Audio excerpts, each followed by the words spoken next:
brand new power source has just been shown off in Satisfactory 1.0, and that is the FICSONIUM fuel rods. You got a lot of plutonium waste lying around? Well, this brand new fuel rod can get rid of it. Best of all, it leaves behind no waste.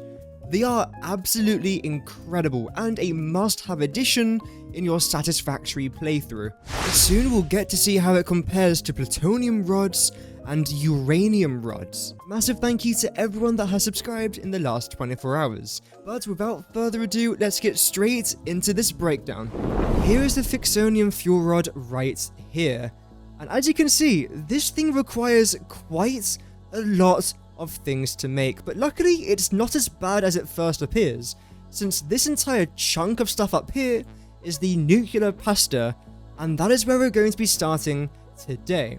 So, of course, you've got your classic copper ore into copper powder recipe, and at the moment, you need a lot of copper ingots to form copper powder. As we can see over here, just producing 20 nuclear pasta, we're consuming 24,000 copper ingots to make 4,000 copper powder, which, if I wasn't using this amazing alternate recipe, which I'll talk a bit more about later, this thing would be such a costly thing to make. But again, we are saved by alternate recipes. As you can see, a repeating pattern throughout all of my recipes here is that I like to use water, especially when of course combining it with ores. And the main reason as to why I do this is because it saves us a lot of the resources such as iron, or limestone, or other resources like bauxite as well, quartz, so it's quite an important thing to do. However, do bear in mind that a bunch of these alternate recipes might be changing for 1.0, so don't be too concerned if everything you see here isn't entirely 1.0 accurate, but as far as what we know, this is completely correct as of right now. I won't spend too much longer talking about nuclear pasta since I talked about it in this video that you can currently see on screen. However, you do need copper powder and you do need pressure conversion cubes. This is what it's going to take most of your time and energy to make. But let's swiftly move on to this stuff down here since, let's be honest, this is the really cool and important stuff. So let's start over here since this is rather confusing to some, but do not worry, this is super easy to understand. This is the quantum encoder. It is the official name that it has now been given. From the quantum encoder, you can make 4 parts that we are aware of so far. One of which is the superposition oscillator, which we've had in the game for ages, and we can finally make. Second of all is the neuro quantum processor.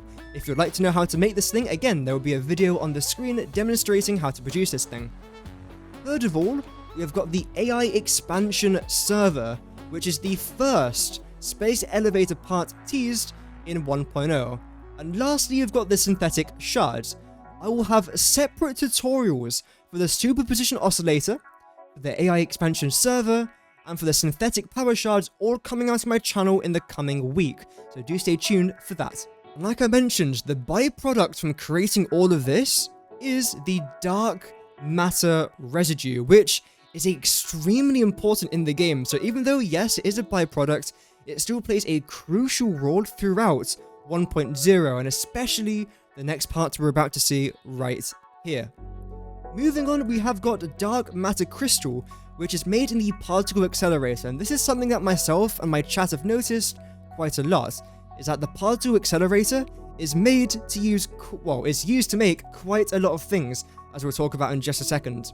But of course, to make the dark matter crystal, you don't just need the dark matter residue, you also need diamonds, which is again produced in the particle accelerator, and this is just made from coal. We know this because again of the clip that you can currently see on the screen, which shows the process being made. This is 100% confirmed and is no longer speculation. So now, when you combine yourself the dark matter crystal, concrete, iron plates, and the nuclear pasta from earlier on, you then get to form yourself the singularity cell. And again, in the video that I made a few days ago, we did predict this, and we were indeed correct, which is awesome to see that a few of my predictions were correct. And this thing, no, it's not made in the particle accelerator, thank goodness. It's made in the manufacturer, and it looks absolutely awesome. It looks a bit scary as well, but there we go. Now, when it comes to the FICSONIUM, this again is made using the singularity cell and the plutonium waste, and that's literally it. Of course, plutonium waste doesn't just spawn out of nowhere. You have to make a bunch of other things before it, but I've cut all that out because it's a bit of a nightmare to fit onto this graph. But let's just say you've got plutonium waste in storage and you want to use it and you don't know how. Well, essentially, this is how. You turn it into FICSONIUM, which is absolutely fantastic. And with the FICSONIUM, you can then combine it with 3 other materials that we have to talk about, starting with electromagnetic control rods. And you might recognize this thing, and that's because it's not new, and everything that's needed to make it, again, is not new. And here is again the best recipes in my opinion, using quite a lot of these water recipes as well, because again, I just absolutely love it. And the next 2 parts get a little bit more complicated, but it's very easy to understand. Firstly, let's talk a bit about ICA ingots. This is not new, in fact it's just an abbreviation. I stands for iron, C stands for deuterium, and A stands for aluminium. Iron ingots, deuterium ingots, and aluminium ingots all can combine into the converter to then construct fixite ingots.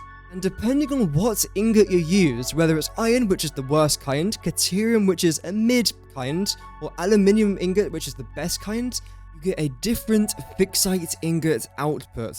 However, to form this into the fixite ingot, you have to combine it with SAM ingots itself, which luckily is made from a constructor, which is produced from SAM ore, which of course is mined from the miners.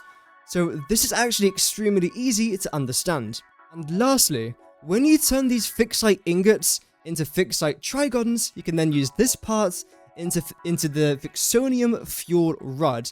So that part's quite easy.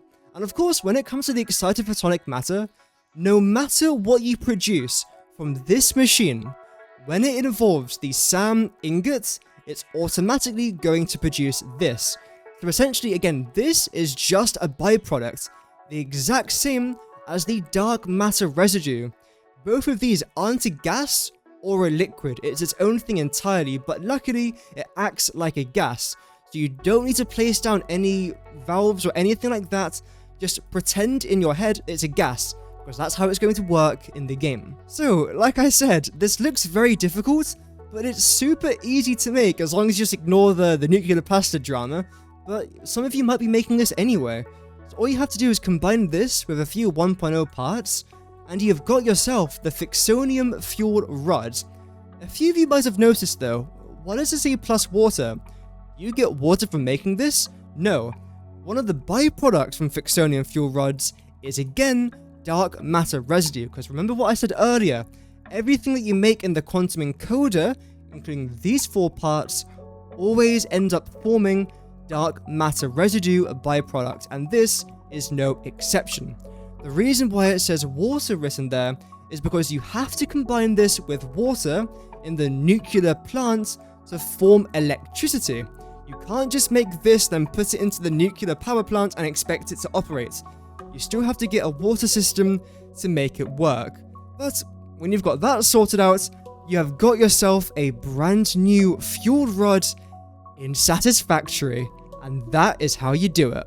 But before we go, again, a massive thank you to Chaos Rising, Jan Matejko, and Mao for becoming members. If you too would like to become a member of the channel, then click the link down below. Thank you again, guys. That will just about do it for today. If you enjoyed today's video, give it a like and subscribe for more content. Have an amazing rest of your day, and remember, Godspeed.